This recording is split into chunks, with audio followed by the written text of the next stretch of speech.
जब आप यूज करते हैं डेरिवेटिव इंडिकेटर्स जैसे open interest, put call ratio, volatility index, तब आप देखते हैं कि मार्केट का सेंटिमेंट कैसा है और फंड फ्लो किस डायरेक्शन में हो रहा है। डेरिवेटिव इंडिकेटर्स बताते हैं the deployment of funds in the market. इन्हें समझ के आप जान सकते हैं कि मार्केट या कोई स्टॉक किस दिशा में जाने वाला है, या आप इन्हें यूज कर सकते हैं सपोर्ट और रेजिस्टेंस फाइंड करने के लिए। तो चलिए बात करते हैं डेरिवेटिव इंडिकेटर्स की इस वीडियो में। मैं हूं कुश बोहरा और ये है the evergreen derivative series by Upstox. जब आप करते हैं फंडामेंटल एनालिसिस तब आप समझते हैं कंपनी का बिजनेस मॉडल, उसके मैनेजमेंट के बारे में, उसके past performance and future plans के बारे में। जब आप करते हैं टेक्निकल एनालिसिस तब आप स्टडी कर रहे हैं स्टॉक का price movement over a period of time. But जब आप स्टडी करते हैं डेरिवेटिव्स तो आप स्टडी कर रहे हैं द डिप्लॉयमेंट ऑफ कैपिटल। किस तरह से मार्केट में फंड्स को डिप्लॉय करके पोजीशंस ली जा रही हैं। In that sense derivatives are a refined indicator to understand the flow of money in the markets. Futures and options में कैसी पोजीशंस बिल्ड हो रही हैं, इन्हें हम डिटेल में समझ सकते हैं जब हम स्टडी करते हैं डेरिवेटिव इंडिकेटर्स। ऑप्शंस के प्राइस कैसे मूव होते हैं, कौन से फैक्टर्स हैं जिनके बेसिस पे वो मूव हो रहे हैं, ये तो हम समझ चुके हैं हमारे पिछले वीडियो में। इनकेस आपने वो वीडियो नहीं देखा तो आप यहाँ क्लिक करके वो वीडियो देख सकते हैं। चलिए अब बात करते हैं पहले डेरिवेटिव इंडिकेटर की, जो है open interest. Open interest as the name suggests ये बताता है कि मार्केट में किसी भी पॉइंट पर कितनी पोजीशंस ओपन है एक कॉन्ट्रैक्ट में। इसे हम समझते हैं एक एग्जाम्पल के हेल्प से। मान लीजिए हमारे दो ट्रेडर्स मिस्टर ऋषभ और मिस्टर शिखर ये ट्रेड करते हैं निफ्टी का एक लॉट यानी 50 शेयर्स। ऋषभ ने बाय किए 50 शेयर्स और शिखर ने सेल कर दिए 50। अब मार्केट में ये 50 कॉन्ट्रैक्ट्स ओपन हैं तो ओपन इंटरेस्ट हुआ 50 का। अगले दिन ऋषभ ने फिर 50 शेयर्स बाय किए और शिखर ने इन्हें ये 50 शेयर्स सेल कर दिए, तो ये 50 शेयर ऐड हो गए हमारे ओपन इंटरेस्ट में। डे 2 पे ओपन इंटरेस्ट है 100 शेयर्स का। डे 3 ऋषभ ने 50 शेयर्स सेल कर दिए और ये बाय किए शिखर ने, तो इनके बीच में जो 50 शेयर्स ओपन थे वो अब हो गए क्लोज और ओपन इंटरेस्ट हो गया 50 का। डे 4 ऋषभ अपने 50 शेयर्स सेल करते हैं बट इस टाइम ये बाय करते हैं मिस्टर अश्विन, तो मार्केट में अभी भी 50 का ओपन इंटरेस्ट है क्योंकि जो 50 शेयर्स ऋषभ ने बाय किए थे वो अब ट्रांसफर हो गए हैं मिस्टर अश्विन को, तो अश्विन और शिखर के बीच में ओपन इंटरेस्ट हो गया 50 शेयर्स का। तो इस तरह से ओपन इंटरेस्ट इंक्रीज या डिक्रीज होता है। एक बात का ध्यान रखना होगा, ओपन इंटरेस्ट वॉल्यूम से जरा अलग होता है। वॉल्यूम होता है the total number of shares traded, यानी अगर शेयर्स बाय हो रहे हो, सेल हो रहे हो, नई पोजीशंस बन रही हो या स्क्वायर ऑफ हो रही हो, वॉल्यूम इंक्रीज होता रहेगा। लेकिन जैसे हमने देखा ओपन इंटरेस्ट नई पोजीशंस बनने पे बढ़ता है और पोजीशंस कम होने पे या स्क्वायर ऑफ होने पे घटता है। अब चलिए समझते हैं इसको इंटरप्रेट कैसे किया जाता है और इस इंफॉर्मेशन को कैसे ट्रेडिंग में अप्लाई कर सकते हैं। ओपन इंटरेस्ट अकेले तो कुछ नहीं बताता सिवाय इसके कि मार्केट में पोजीशंस बढ़ रही हैं या घट रही हैं।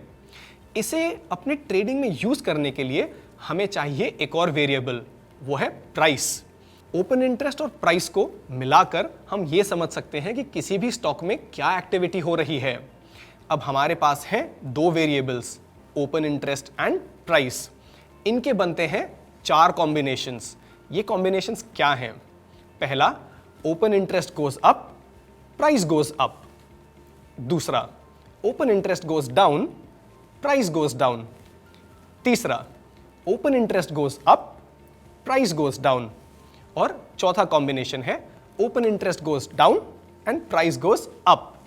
अगर ये आपको कंफ्यूजिंग लग रहा है तो इसके लिए हम आपके साथ शेयर करेंगे एक टेबल। अब समझते हैं कि इन प्राइस और ओपन इंटरेस्ट मूवमेंट्स का मतलब क्या होता है। पहला combination, open interest goes up, price goes up. ये है एक बुलिश इंडिकेटर। याद रखिए, जहां जहां प्राइस ऊपर जाता है वो है एक बुलिश इंडिकेटर और जहां जहां प्राइस नीचे जाता है वो है एक बेरिश इंडिकेटर।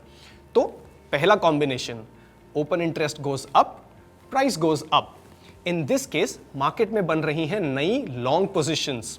अगर ये कंसिस्टेंटली कुछ दिनों तक बनती रहे तो आप देखेंगे कि ये स्टॉक ऊपर की तरफ ट्रेंड कर रहा है। दूसरा combination, open interest goes down, price goes down. Because the price is going down, ये बनता है एक बेरिश इंडिकेटर। यहां ओपन इंटरेस्ट कम हो रहा है, तो जो पोजीशंस पहले बनी थी वो अब स्क्वायर ऑफ हो रही है। इसे हम कहते हैं लॉन्ग अनवाइंडिंग। अगर ये ट्रेंड कुछ दिनों तक मेंटेन रहे तो आप देखेंगे कि स्टॉक नीचे आ रहा है। तीसरा कॉम्बिनेशन है open interest going up, price going down. यहां प्राइस नीचे जा रहा है तो ये है एक बेरिश इंडिकेटर, और ओपन इंटरेस्ट ऊपर जा रहा है, मतलब नई पोजीशंस बन रही हैं।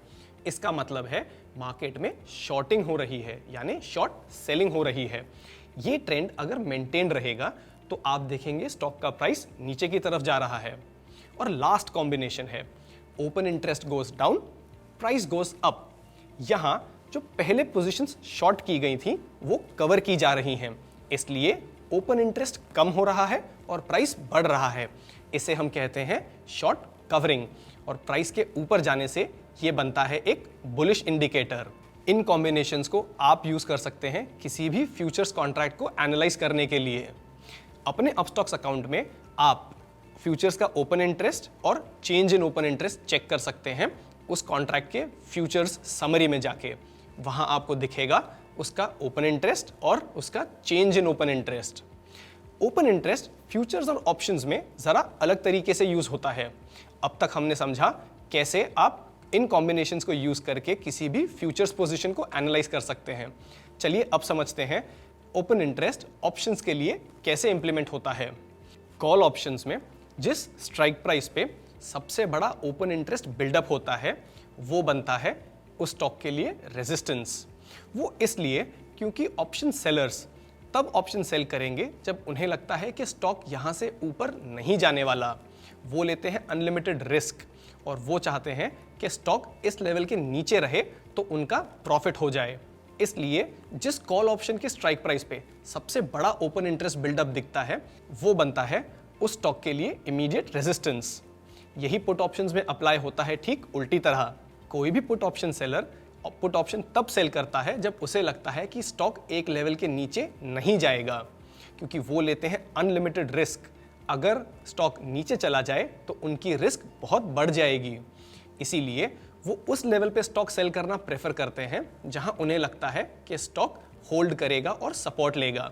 तो जिस पुट ऑप्शन के स्ट्राइक प्राइस पे होता है सबसे बड़ा बिल्डअप वो बनता है उसका इमीडिएट सपोर्ट। इसका मतलब ये नहीं कि स्टॉक उस सपोर्ट और रेजिस्टेंस को क्रॉस नहीं करेगा, बस ये एक्ट करते हैं as an immediate support and resistance based on the information currently available. अपने अपस्टॉक्स अकाउंट में आप चेक कर सकते हैं किसी भी ऑप्शन का open interest buildup options chain में जाके। ये चेक करने के लिए उस स्टॉक का नाम टाइप करिए और क्लिक करिए ऑप्शंस चेन पे। कॉल ऑप्शंस के सारे स्ट्राइक प्राइस दिखेंगे आपको कॉल ऑप्शन के सेक्शन में, और पुट ऑप्शन के स्ट्राइक प्राइस और उनका ओपन इंटरेस्ट चेक करने के लिए क्लिक करिए कॉल और पुट वाले आइकन पर। अगला इंडिकेटर है roll over. Roll over means कि इस महीने के मुकाबले कितनी पोजीशंस अगले महीने के लिए कैरी फॉरवर्ड हो रही हैं। इसे कैलकुलेट करने का बहुत ही सिंपल फॉर्मूला है और वो है the total number of positions in the next 2 months divided by the total number of positions in all 3 months। इस फॉर्मूला पे मत जाइए, ये इन्फॉर्मेशन आपको बहुत सी जगहों पे रेडिली अवेलेबल मिल जाएगी। इसका इंटरप्रिटेशन समझते हैं।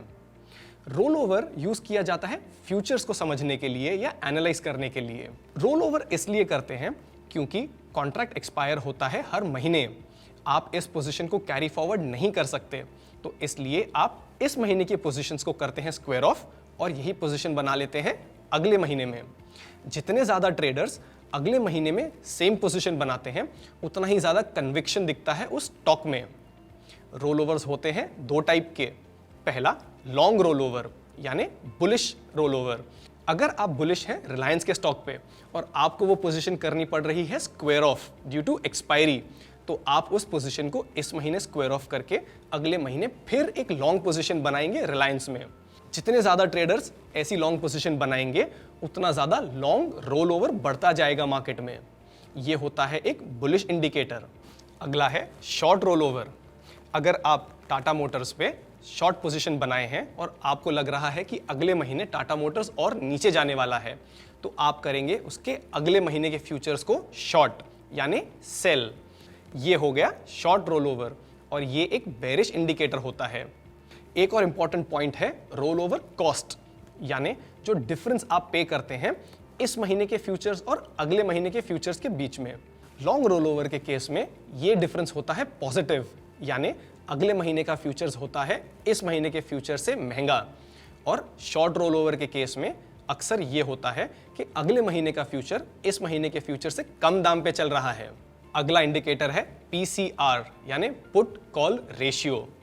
इसे कैलकुलेट करने का बहुत ही सिंपल तरीका है, total number of puts divided by the total number of calls. अगर किसी भी कॉन्ट्रैक्ट में 2 लाख पुट ऑप्शंस ओपन है और 1 लाख कॉल ऑप्शंस ओपन है तो ये हुआ PCR ऑफ 2। अब समझते हैं PCR यूज कैसे किया जाता है। PCR होता है एक सेंटिमेंट इंडिकेटर और इसे यूज करते हैं in a contrarian fashion. A high PCR indicates that the market is in a overbought territory. Generally इसकी रेंज अगर 1.4, 1.5 या उससे ऊपर हो तो मार्केट को ओवरबॉट माना जाता है। यहाँ पे आप मार्केट में सेलिंग अपॉर्चुनिटीज ढूंढ सकते हैं। And a low PCR is an indicator of a over sold market. 0.6 और 0.7 इस रेंज पे इसे जनरली ओवर सोल्ड माना जाता है। यहाँ पे आप अपॉर्चुनिटीज ढूंढ सकते हैं स्टॉक्स को बाय करने के लिए। और हमारा लास्ट इंडिकेटर है वॉलेटिलिटी इंडेक्स या जिसे हम विक्स भी कहते हैं। विक्स मेजर करता है मार्केट की वॉलेटिलिटी, यानी मार्केट में कितने बड़े मूवमेंट्स आ रहे हैं, मार्केट कितना ज़्यादा ऊपर और कितना ज़्यादा नीचे जा रहा है। PCR की तरह विक्स भी एक कॉन्ट्रेरियन सेंटिमेंट इंडिकेटर होता है। विक्स अगर बहुत हाई हो तो मार्केट में वॉलेटिलिटी यानी उतार और चढ़ाव बहुत बड़े होते हैं, लेकिन अगर विक्स बढ़ रहा है तो ज़्यादातर मार्केट में देखा जाता है कि मार्केट गिर रहा है, और अगर विक्स गिरता है तो मार्केट बढ़ता हुआ दिखता है। विक्स की एक रेंज होती है 13 to 18, but this is not set in stone, यानी विक्स इसके बियॉन्ड भी जा सकता है और इसकी इंटरप्रिटेशंस अलग हो सकती हैं। अगर विक्स लो है और नीचे की तरफ जा रहा है तो ज़्यादातर देखा गया है कि मार्केट ऊपर जाता है, और अगर विक्स हाई है और ऊपर जा रहा है तो ज़्यादातर मार्केट नीचे गिरता हुआ देखा जाता है। वॉलेटिलिटी को एक और तरीके से इंटरप्रेट और अप्लाई किया जा सकता है। जैसा हमने पहले कुछ वीडियोस में देखा है, volatility is one of the factors for option pricing. जितनी वॉलेटिलिटी हाई होती है ऑप्शंस उतने महंगे होते हैं, और जितनी वॉलेटिलिटी लो हो ऑप्शंस उतने सस्ते होते हैं। तो इन द सिनारियोज जहां मार्केट में वॉलेटिलिटी बहुत हाई है, ट्रेडर्स यूज करते हैं option selling strategies, and in the scenarios जहां वॉलेटिलिटी लो है, ट्रेडर्स यूज करते हैं ऑप्शन बाइंग स्ट्रैटेजीज। तो ये थे हमारे 4 derivative indicators: open interest, roll over, put call ratio and volatility index. इन्हें अप्लाई करते समय एक चीज का ध्यान रखें, कोई भी इंडिकेटर आपको मार्केट की कंप्लीट पिक्चर नहीं दे सकता, इसलिए आपको यूज करने होंगे ये indicators in combination with each other. In indicators को लेके अगर आपके कोई भी कमेंट्स या क्वेश्चंस हों तो उन्हें टाइप करिए नीचे कमेंट सेक्शन में और हम देंगे इनका जवाब। अगले वीडियो में हम डिस्कस करने वाले हैं वो सबसे कॉस्टलीस्ट मिस्टेक्स जो FNO ट्रेडर्स करते हैं, एंड मोर इम्पॉर्टेंटली उन्हें कैसे अवॉइड और ओवरकम किया जा सकता है। तो इस चैनल को करिए सब्सक्राइब और उस बेल आइकन को करिए हिट, ताकि आपको मिलते रहे हमारे सारे अपडेट्स। मैं हूं कुश बोहरा और ये है the evergreen derivative series by Upstox. अच्छी लर्निंग का सीक्रेट है रेपिटेशन। तो अगर कोई भी टॉपिक या कॉन्सेप्ट आपको नहीं समझ में आया तो इस वीडियो को दोबारा प्ले कीजिए, तब तक जब आप उस कॉन्सेप्ट को ठीक तरह से समझ न जाएं।